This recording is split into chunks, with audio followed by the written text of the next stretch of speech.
A while back, our producer Christine and I went to Butterfly Hollow.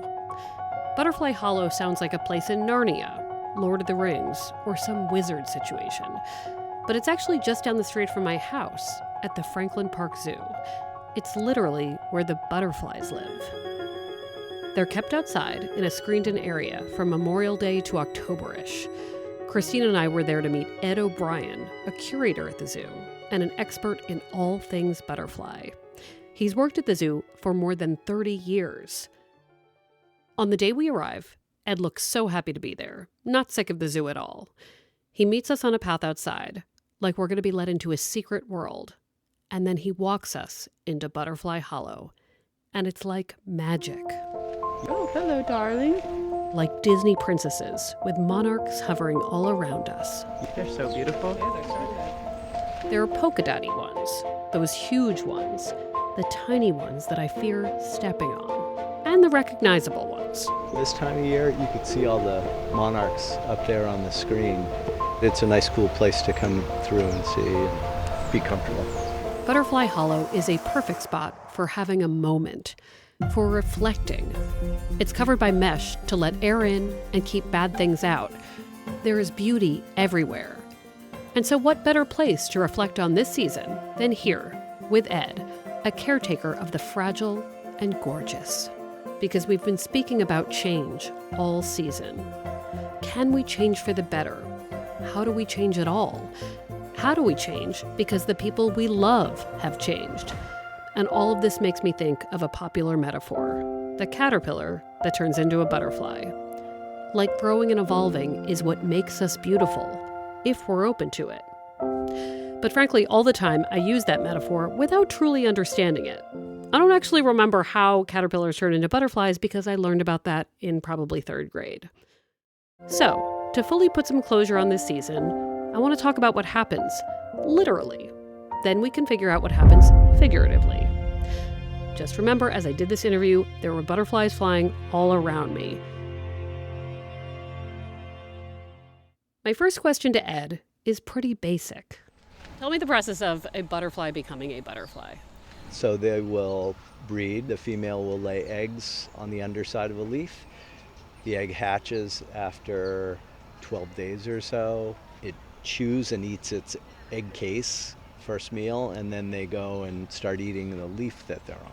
They start out as caterpillars. They eat leaves, solid food, and they will grow and they change. They pupate into pupa or chrysalis, and they stay there, and inside their whole body changes. It's like a magic trick.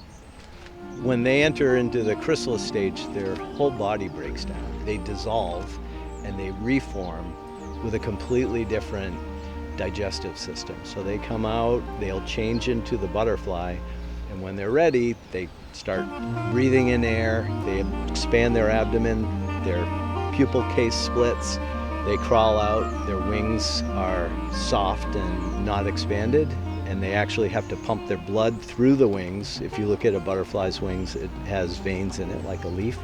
Those are actual veins. The blood pumps through, fills up the wing, and eventually when they're full up, they harden and they're ready to fly. So all of this happens in 3 to 4 weeks. This thing goes from being a tiny green worm thing all the way into a butterfly, a totally different being in like a month. Is there any other creature that goes through this kind of evolution and change like this? Any insect, really, goes through a metamorphosis.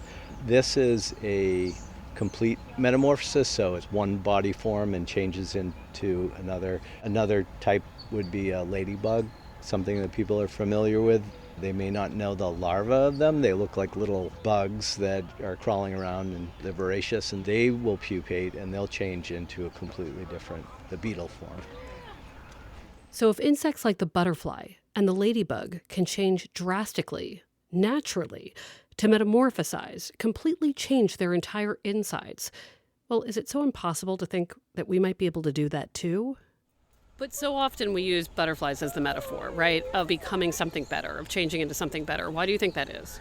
I think because Butterflies are non-threatening. They're beautiful because they flutter around, they're graceful. They look very delicate, but they're tough. People see them a lot. You've been working at the zoo a long time. Do you ever become inspired by the adaptability of the animals and insects in the zoo? Like, are there human lessons in it? I mean, animals just do stuff. And they do what they're supposed to do without, it seems like, a ton of resistance. Or maybe I'm generalizing, I don't know. Yeah, animals are, it depends on what species. Something like a butterfly or an insect, they're mostly instinct and they react and they do what they do. That's why they can be harmed by changes in their environment. And some animals are like that, they're so restricted. So that could be a lesson there for people. Now, maybe it's not fair to ask Ed to wax poetic about such a big philosophical love letters question. Butterflies don't lead the complex lives that we do. But still, he had some gems. If you're unwilling to change and your environment changes, you could be at risk. So there we have it. Going from literal to figurative here. If we open ourselves up to being different and notice how we need to be different, maybe we can change and be safer, maybe more resilient. And those butterflies, they make it look so easy, those jerks. Maybe. I have to ask about how easy it actually is for them.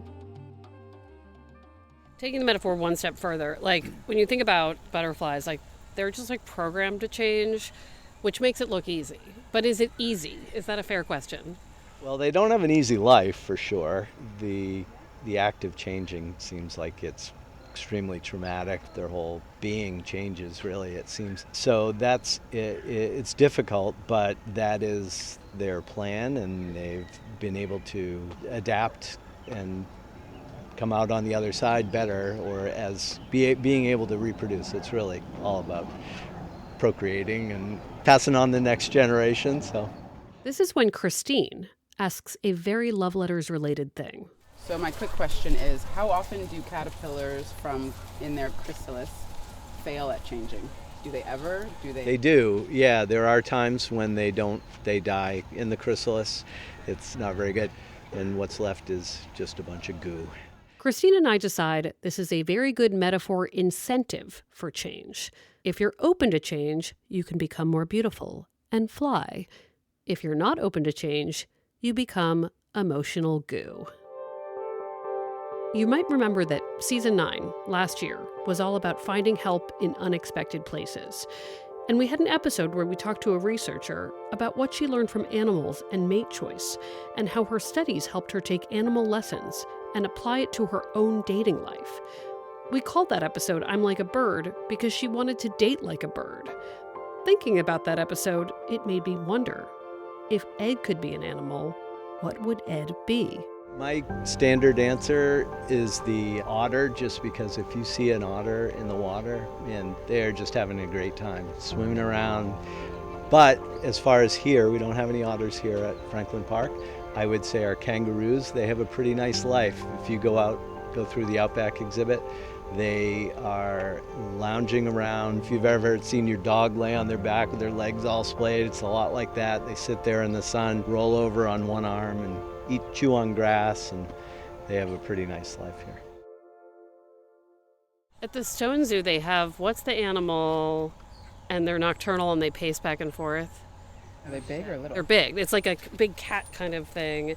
And they're like, I took a tour once and they're like, this animal's nocturnal and he's just like moving at night. He's just like going like this, pacing. Big cat? I think it Yes. might be our jaguar. It might be. I can get back to you And on I was that. like, oh, what?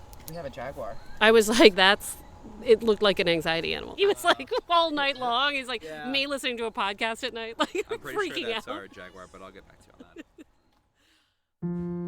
that. I think about that animal that paces back and forth all night long looking worried, all the time.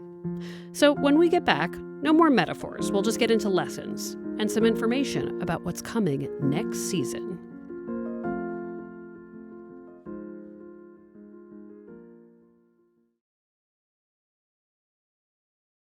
We're back. So thank you for indulging me and going to the zoo with me.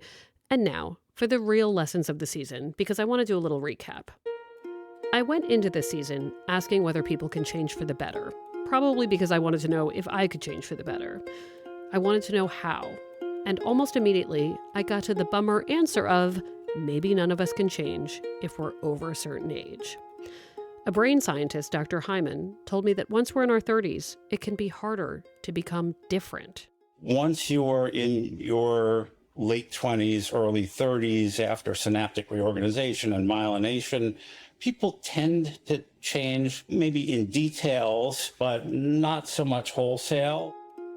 But that's not the whole story.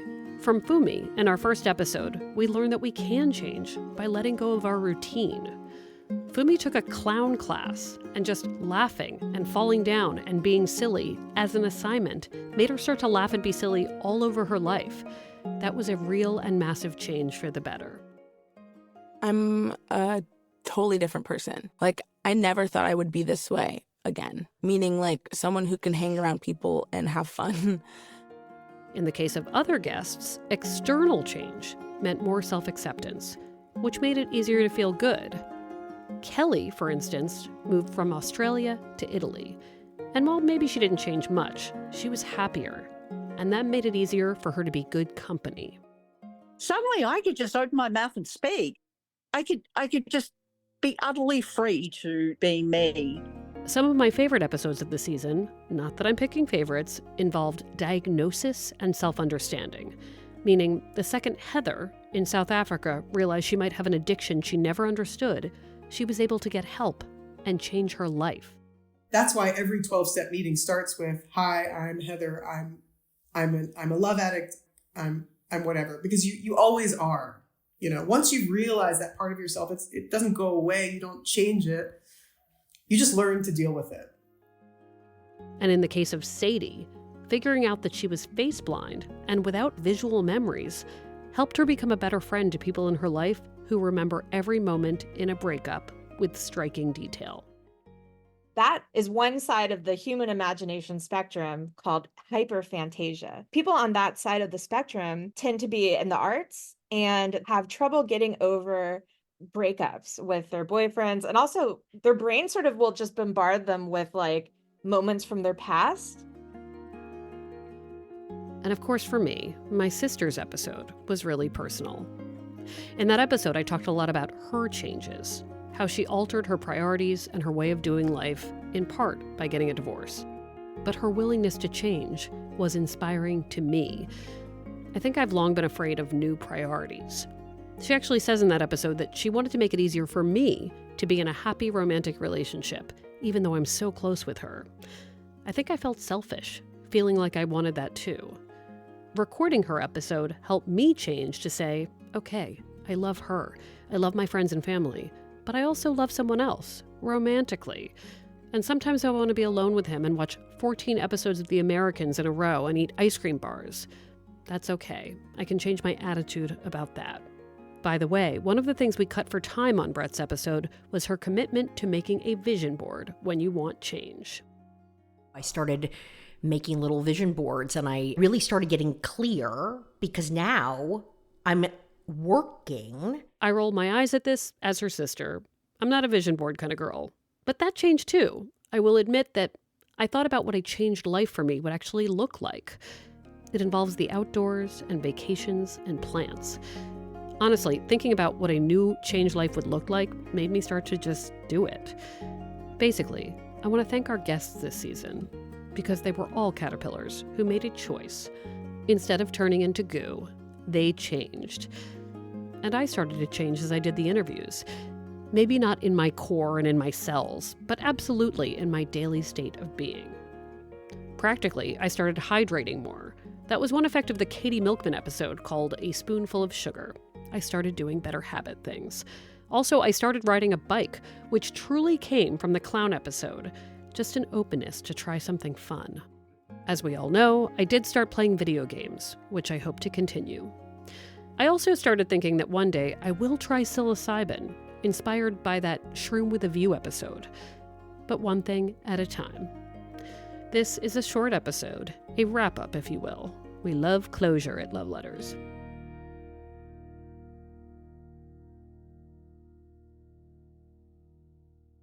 But some announcements. If you're listening in real time, we are still taking stories for next season, which we've already started recording. It's already quite good. If you have a relationship or single person story, email it to loveletters@boston.com with my story in the subject line. Also, we are an advice column, so send anonymous questions about issues you're facing to loveletters@boston.com. And also, you can get the Love Letters newsletter by signing up at boston.com/Meredith, all lowercase. That's where we give away free stuff sometimes. Over the next few weeks, you'll hear some older episodes with updates and thoughts attached. I've been catching up with former guests, and it's really fun to see where people are now. Not to be cheesy, but I'm just very grateful for this podcast audience all the time. May we all be butterflies together. See you soon. Love Letters is a production of the Boston Globe. This episode was produced by Christina Hanatu, Jasmine Aguilera, and Ann Lee. Our executive producer is Kristen Nelson. Maddie Mortel is our audience engagement manager. Special thanks to Nancy Barnes and Linda Henry. Our music is from APM. Remember, Love Letters is also an advice column. Send any questions about dating, divorce, marriage, singlehood, whatever, to loveletters@boston.com. If you like the show, please leave us a review. We love those great ones with all of the stars. There's a caterpillar that we don't have right now, but we do have it in the summer. Giant swallowtail. The caterpillar looks like bird poop. So you can go from being bird poop and feeling like bird poop to being gorgeous. Yes. I'm Meredith Goldstein. Thanks for listening.